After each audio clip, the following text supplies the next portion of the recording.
Hello भक्तों, आज आपको देवउठनी ग्यास व्रत कथा की पुरानी कथा सुनाते हैं। एक राजा के सभी लोग एकादशी का व्रत रखते थे। प्रजा तथा नौकर चाकरों से लेकर पशु तक को एकादशी के दिन अन्न नहीं दिया जाता था। एक दिन किसी दूसरे राज्य का एक व्यक्ति राजा के पास आकर बोला, महाराज कृपा करके मुझे नौकरी पर रख लें। तब राजा ने उसके सामने एक शर्त रखी कि ठीक है, रख लेते हैं, किंतु रोज तुम्हें खाने को सब कुछ मिलेगा, पर एकादशी को अन्न नहीं मिलेगा। उस व्यक्ति ने उस समय हाँ कर दी। पर एकादशी के दिन जब उसे फलाहार का सामान दिया गया तो वह राजा के सामने जाकर गिड़गिड़ाने लगा, महाराज इससे मेरा पेट नहीं भरेगा, मैं भूखा मर जाऊंगा, मुझे अन्न दे दो। राजा ने उसे शर्त की याद दिलाई, तब वह अन्न छोड़ने को राजी नहीं हुआ। तब राजा ने उसे आटा दाल चावल दिए। वह नित्य की तरह नदी पर पहुंचा और स्नान कर भोजन पकाने लगा। जब भोजन बन गया तो भगवान को बुलाने लगा, आओ भगवान, भोजन तैयार है। बुलाने के बाद पीताम्बर धारण किए हुए भगवान चतुर्भुज रूप में आकर पहुंचे और प्रेम से उसके साथ भोजन करने लगे।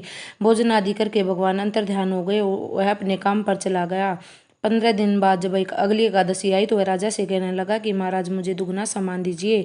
उस दिन तो मैं भूखा ही रह गया। राजा ने कारण पूछा तो उसने बताया कि हमारे साथ भगवान भी खाते हैं, इसीलिए हम दोनों के लिए सामान पूरा नहीं हुआ। यह सुनकर राजा को बड़ा ही आश्चर्य हुआ। वह बोला, मैं नहीं मान सकता कि भगवान तुम्हारे साथ खाते हैं। मैं तो इतना व्रत रखता हूँ, पूजा करता हूँ, पर भगवान ने मुझे कभी दर्शन नहीं दिए। राजा की बात सुनकर वह बोला, महाराज यदि विश्वास न हो तो साथ चल कर देख लें।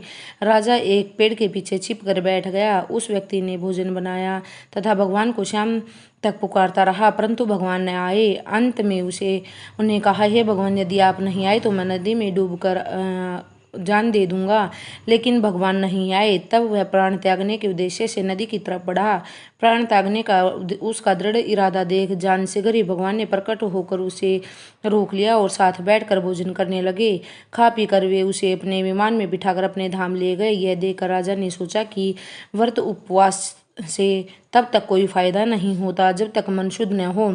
इसे राजा को ज्ञान मिला। वह भी मन से व्रत और उपवास करने लगा और अंत में स्वर्ग को प्राप्त हुआ।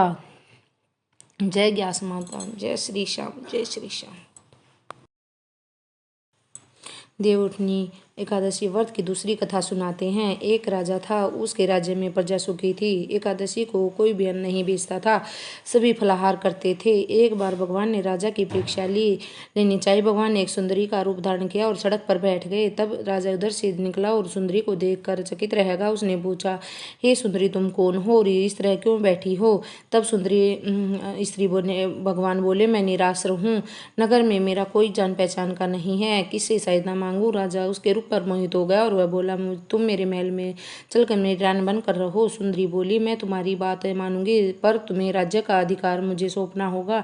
राज्य का पर मेरा पूर्ण अधिकार होगा। मैं तो जो भी बनाऊंगी तुम्हें खाना होगा। राजा उसके रूप पर मोहित था, अतः उसकी सभी शर्तें स्वीकार कर ली और अगले दिन एकादशी थी। रानी ने हुक्म दिया कि बाजारों में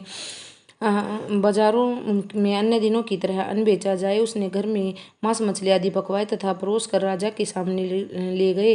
यह देखकर राजा बोला, रानी आज एकादशी है, मैं तो केवल फलाहार ही करूंगा। तब रानी ने शर्त याद दिलाई और बोली, यह तो तुम्हें खाना पड़ेगा, नहीं तो मैं बड़े राजकुमार का सिर काट दूंगी। राजा ने अपनी स्थिति बड़ी रानी से कही तो बड़ी रानी बोली, महाराज धर्म न छोड़े, बड़े राजकुमार का सिर दे दें, पुत्र तो फिर मिल जाएगा पर धर्म नहीं मिलेगा। इस दौरान बड़ा राजकुमार खेल कर आ गया। माँ की आंखों में आंसू देखकर वह रोने लगा। कारण पूछने लगा तो माँ ने उसे कहा, सारी वस्तु स्थिति बता दी। तब वह बोला, मैं सिर देने के लिए तैयार हूँ, पिताजी के धर्म की रक्षा होगी, जरूर होगी। राजा दुखी मन से राजा कुमार का सिर देने को तैयार हुआ तो रानी के रूप में भगवान विष्णु ने प्रकट होकर असली बात बताई, तुम इस कठिन परीक्षा में पास हुए हो। भगवान ने प्रसन्न होकर राजा से वर मांगने को कहा तो राजा बोला, आपका दिया हुआ सब कुछ है, हमारा उद्धार करें। उसी समय वह एक विमान उतरा और राजा ने अपने राज्य पुत्र को सौंप दिया और विमान में बैठकर परम धाम को चला गया। जय श्री श्याम, जय श्री श्याम। यह थी